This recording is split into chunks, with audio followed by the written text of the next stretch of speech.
Hi everyone, নিশ্চয়ই সবাই ভালো আছেন। সবাই ভালো থাকবেন এটাই আমি আশা করছি। আজকে অসম্ভব মজার এবং অনেকের কাছে জনপ্রিয় একটি রেসিপি চিংড়ি মাছের মালাইকারি ভিডিওটি দেখার আমন্ত্রণ জানাচ্ছি। এই রেসিপিটা অনেকে অনেকভাবে রান্না করে থাকেন। আমি একটু অন্যরকমভাবে রান্নাটা করে দেখাবো। খেতে এত মজা হবে ভাবতেই পারিনি। যারা এই মজার রান্নাটির স্বাদ পেতে চান তারা ভিডিওটি প্রথম থেকে শেষ পর্যন্ত দেখবেন এবং খুঁটিনাটি অনেক কিছু বলবো, সেগুলি যেন বাদ পড়ে না যায়। তাহলে চলুন ভিডিওটি শুরু করি। এই রান্নাটি করার জন্য প্রথমে নিয়েছি বড় বড় বাগদা চিংড়ি মাছ। আমি 8 পিস চিংড়ি মাছ নিয়েছি। 250 থেকে 300 গ্রাম হবে। মাছগুলিকে পরিষ্কার করে বেছে নিয়েছি। প্রথমেই মাছের মাথার খোসা ফেলে দিয়েছি এবং মাছের পিঠের উপরে কিছুটা খোসা তুলে নিয়ে এখানে একটি ময়লার রগ থাকে সেটাকে বের করে ফেলেছি। এছাড়া মাথার উপরে একটি ময়লার থলে থাকে সেটাকেও বের করে নিয়ে লেজের কিছু অংশ কেটে ভালো করে ধুয়ে পানি ঝরিয়ে যে পাত্রে রান্না করব সেই পাত্রে নিয়ে নিয়েছি। যদি কেউ মনে করেন চিংড়ি মাছের খোসা রাখবেন না তাও করতে পারেন। এরপর দরকার হবে নারকেলের দুধ। তার জন্য একটি নারকেলের অর্ধেকটা নারকেল কুড়িয়ে নিয়েছি। এই কোরানো নারকেল থেকে 2 বারে দুধটা বের করে নেব। প্রথমেই নারকেলের মধ্যে 1 কাপ পানি দিয়ে ব্লেন্ড করে ছেঁকে দুধ বের করে নেব। প্রথমবারের দুধ অনেকটাই ঘন হবে। এই দুধ রান্নার শেষের দিকে ব্যবহার করব।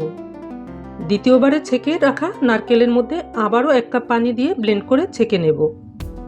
দ্বিতীয়বারের বের করা দুধ কিছুটা পাতলা হবে। এই দুধ রান্নার প্রথমে ব্যবহার করব, তাই ভিডিওটি মনোযোগ দিয়ে দেখতে হবে।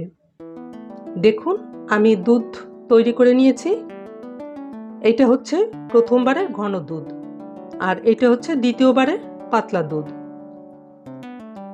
এখন মশলাটা রেডি করে নেব। তার জন্য একটি বাটিতে প্রথমে 3-4টি পেঁয়াজ এবং 2-3টি কাঁচা লঙ্কা বেটে নিয়েছি। 3 টেবিল চামচের মতো হবে।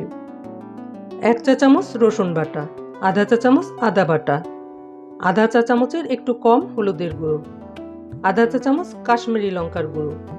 আপনারা যারা ঝাল পছন্দ করেন তারা শুকনো লঙ্কার গুঁড়োটাও দিতে পারেন। নিয়েছি আধা চা চামচ লবণ। লবণটা আপনাদের টেস্ট অনুযায়ী দিতে পারেন। আর নিয়েছি 1 ইঞ্চি পরিমাণ 2 টুকরো দারচিনি।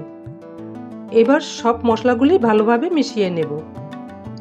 এবার যে পাত্রে চিংড়ি মাছগুলো রেখেছিলাম সেই পাত্রে মাছগুলোর ভিতরে মশলাগুলো দিয়ে দেব।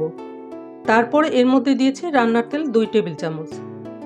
আপনারা তেলটা কম বেশি করেও দিতে পারেন। এরপর দিয়েছি নারকেলের পাতলা দুধ। এখন সব কিছু ভালো করে মিশিয়ে নেব। তেল এবং মশলা যা দিবার সব একসঙ্গে দিয়ে মেখে নিয়েছি। এভাবে যদি চিংড়ি মাছগুলো রান্না করি তাহলে মাছগুলি অনেক নরম হবে। আর মাছগুলো যদি ভেজে রান্না করি তাহলে মাছগুলি রবারের মতো শক্ত হয়ে যেতে পারে। এখন চুলার জালটাকে ধরিয়ে দিয়ে রান্না হতে দিব। প্রায় 7-8 মিনিট সময় লাগতে পারে এবং ঢেকে দিয়ে চুলার জালটা মিডিয়াম এবং লোয়ের মাঝামাঝি রেখে এই রান্নাটা করে নিব। 7 থেকে 8 মিনিট পরে ঢাকনাটা তুলে নিলাম। দেখুন একবার কত সুন্দর। এখনও কিন্তু রান্নাটা শেষ হয়নি, একটু বাকি আছে। কি বলুন তো? তাই ভিডিওটি দেখতে থাকুন। এখন এভাবে নেড়েচেড়ে কিছু সময় রান্না করে নেব। ঝোলটা শুকিয়ে এলেই কষানো হয়ে যাবে। দেখুন কষানো হয়ে গিয়েছে। এখন এই পর্যায়ে দেব সেই নারকেলের ঘন দুধ। এই দুধটাই বাকি ছিল। আর দিয়েছি 2টো কাঁচা লঙ্কা। লঙ্কার মাথাটা একটু ভেঙে দিয়েছি, এতে করে লঙ্কার ফ্লেভারটা বের হবে। এখন নেড়েচেড়ে মিশিয়ে নেব এবং ঢেকে দিয়ে 2 মিনিটের মতো কম আঁচে রান্নাটা করে নেব।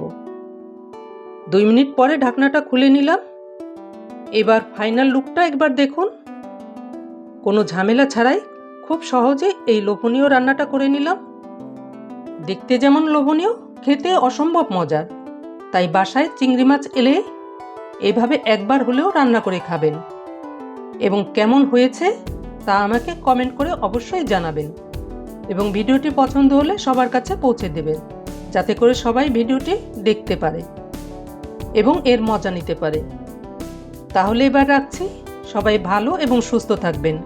Good bye.